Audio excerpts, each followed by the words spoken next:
There's something wrong in this painting. What is happening to this person?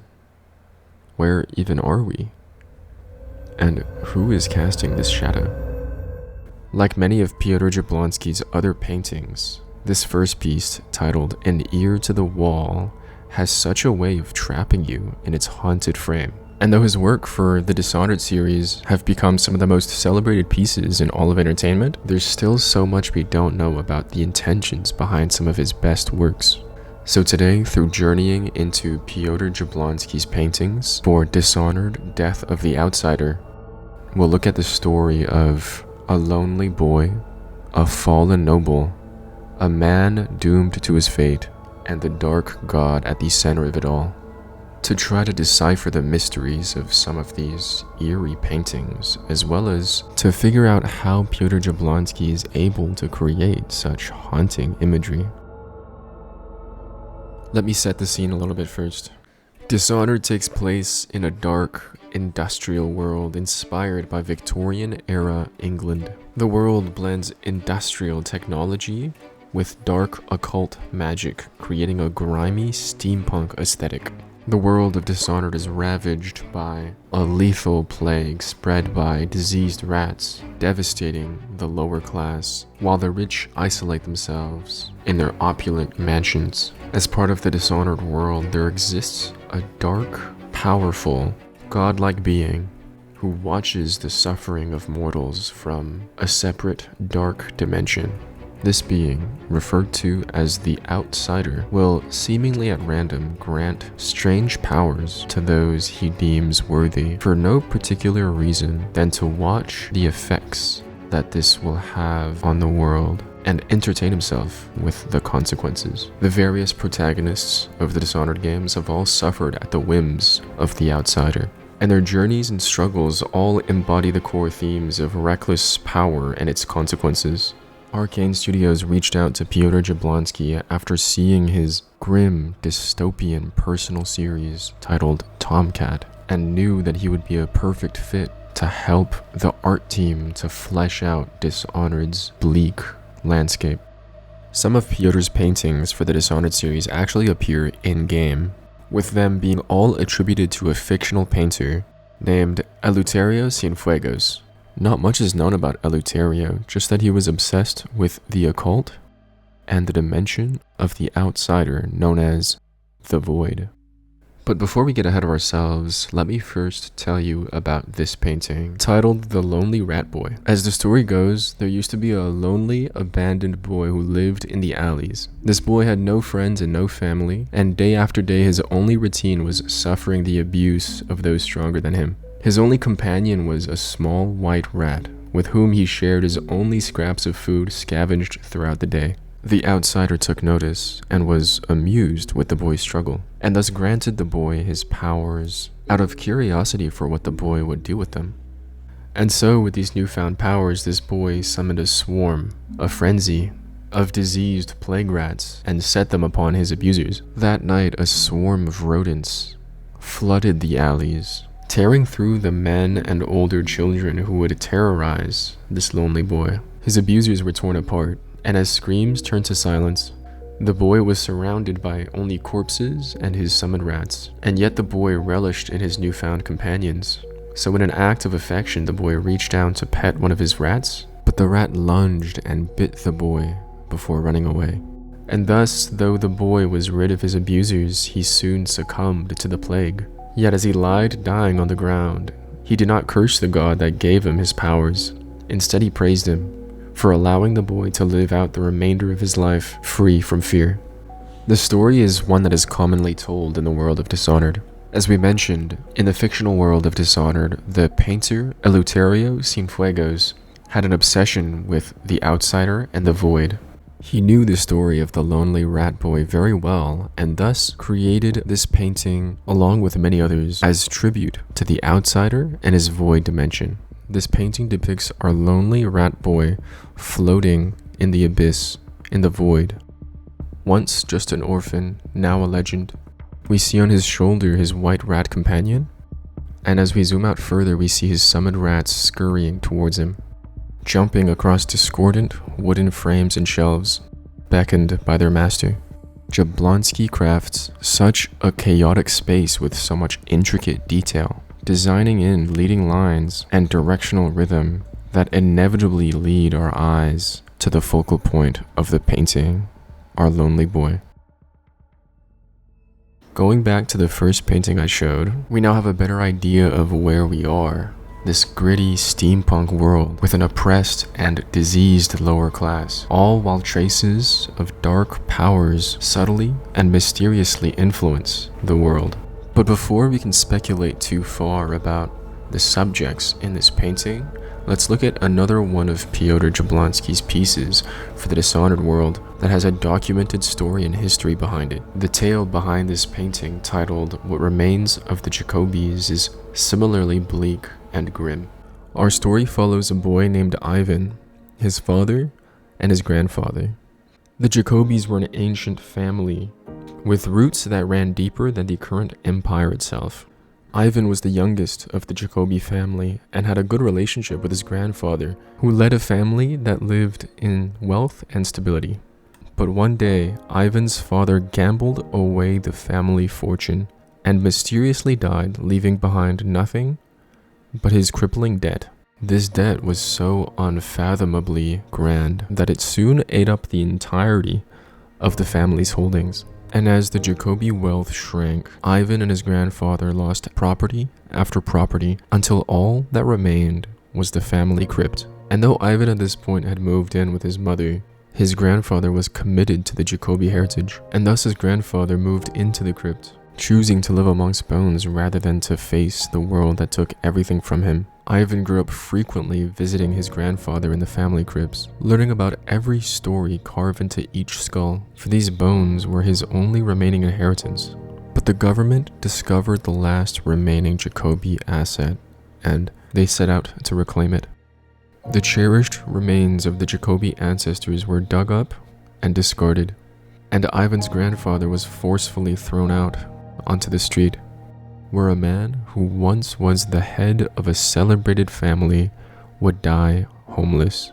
Ivan would grow up to develop deep ties with the occult, starting his own gang of fanatics as well as murdering innocents and transfusing their blood into him in an attempt to lengthen life and gain strength. Ivan would go on to murder Eleuterio Cienfuegos, the previously mentioned painter who was obsessed with the void. This painting of the Jacobi grandfather does not appear in-game. It was a painting that Piotr Jablonski had created to capture the mood and atmosphere of Dishonored. It depicts who I assume to be the Jacobi grandfather, sitting alone in his family crypt. Through the plates and silverware on the coffins around him, we can tell that he's been living in this space, dining in this space, sleeping in this space. A once strong man painted as pale, slender, and frail. The light cast onto the scene is cold, with a bright blue adorning the edges of the shadows cast by the coffins. What used to be bright and vivid patterns decorate our cloth fabric and our plate. But now in this space, in this lighting, they look no more glamorous than a discarded robe. The once honored bones of his lineage lay scattered across the floor, and yet in a desperate attempt to retain the respect that he has for these bones, the Jacobi grandfather has propped them up neatly against these coffins. Coffins which I assume were once neatly organized, now laid about, and used as furniture. Now going back to the painting An Ear to the Wall, Piotr Jablonski might be echoing some of the same subtle theming that we've seen in the downfall of the Jacobi family, highlighting a similar despair and inevitability, leading to death, the occult, and the void. But to understand more about the supernatural nature of this painting, let's dive a little deeper on what even is the void. There's actually not an incredible amount of information on the void even outside of the game of Dishonored. As far as we understand, the void is an alternate layer of reality, one that is sometimes described as an afterlife and other times described as a psychological space that exists within every single person. Visually, in the game of Dishonored, this space is represented by a series of floating islands, drifting in a dim, dense emptiness. Though it's a place meant for spirits, otherworldly creatures, and its dark ruler, It's a space that mortal people can access as well through various means. However, it's not a place meant for mortals to stay. As we can see in Piotr Jablonski's next painting called The Grey Ones Gather, the void isn't exactly friendly to those who overstay their welcome. In this painting, we can see a man frantically searching for a place to hide as these, what are called grey ones, are approaching from all directions.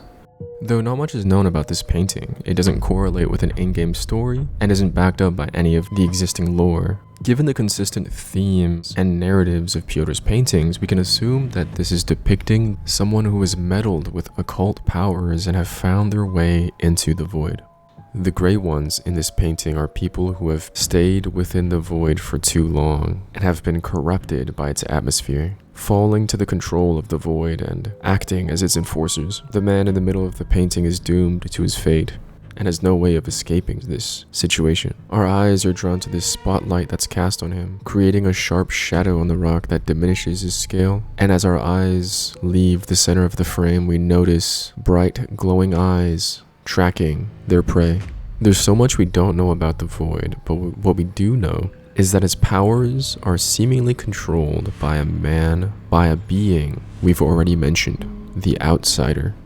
The last painting I'll introduce today is titled The Heart of the Void, very appropriately named for its depiction of the Outsider, someone who is central to so many of the stories that we've talked about so far, as well as the characters and protagonists in the Dishonored games. But who is the Outsider and how did he come to seemingly rule over this dark dimension? The Outsider himself has a similarly tragic tale as the other characters we've spoken about today. For before he was the god of the void, he was actually a human. The Outsider was born over 4,000 years ago, living as a human outcast with no recorded family in a ruined city. He was taken by occultists and worshippers of the void when he was only 15 and sacrificed to the dark dimension.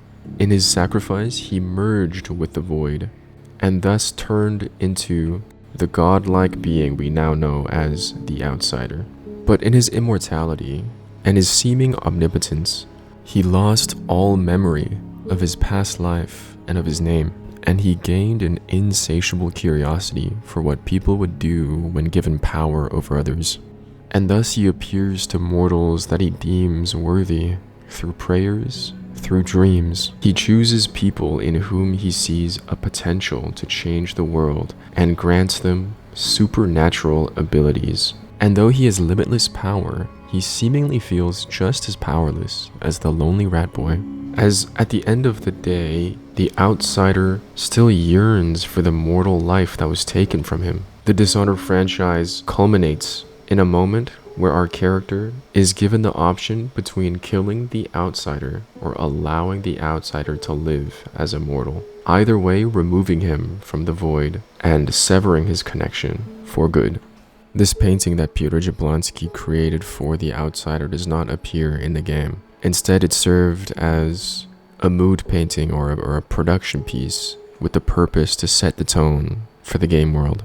The Outsider's haunting figure is presented to us in seemingly stark clarity, yet as we look closer, we notice his distorted countenance, a terrifying look, but ultimately one that conveys his tragic lack of identity. Now that we have a lot of the pieces of the final puzzle, we can start looking at the full picture. Going back to an ear to the wall, we can start to put together some of the narrative clues in this painting that we initially knew nothing about. We understand our setting, this bleak world where the impoverished are ruled by an upper class, a world where people are constantly falling into the occult and messing with dark, magical powers. We can hypothesize that this ghoulish figure levitating into the wall is a product of occultist magic, or perhaps the work of the Outsider himself. Perhaps this painting is depicting a moment in the void, a reflection of reality, the haunted memory of a ghoul or a spirit, which brings me to the shadow that's being cast on the wall. Perhaps this is the Outsider approaching a tormented mortal, or perhaps this is someone journeying in the void, unaware that they step towards an apparition. Either way, Piotr Jablonski has managed to communicate to us, even through such drastically different compositions and paintings, the very same themes in this grim world: despair, inevitability, the supernatural, and death.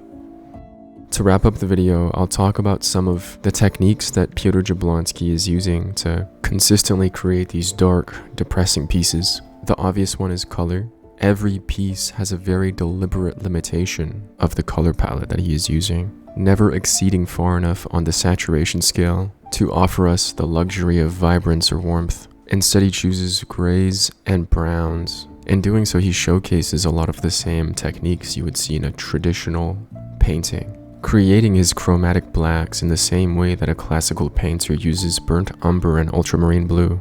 Combining this with very tactile brushwork gives the impression of a classical painting, something Jablonski no doubt wanted to capture.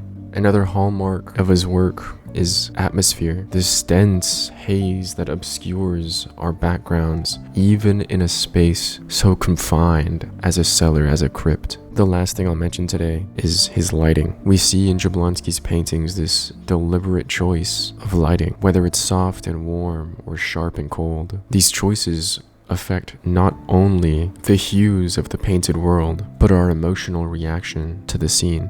Piotr Jablonski is definitely my and a lot of other people's favorite artist, creating such striking and unforgettable paintings that people still talk about even a decade later. And while I've only chosen a select few of his work to talk about today, this isn't even close to encompassing all of the work that Piotr did for the Dishonored franchise, and not to mention his personal work, as well as Bungie's Destiny 2. So if you want to see more of his work, let me know in the comments.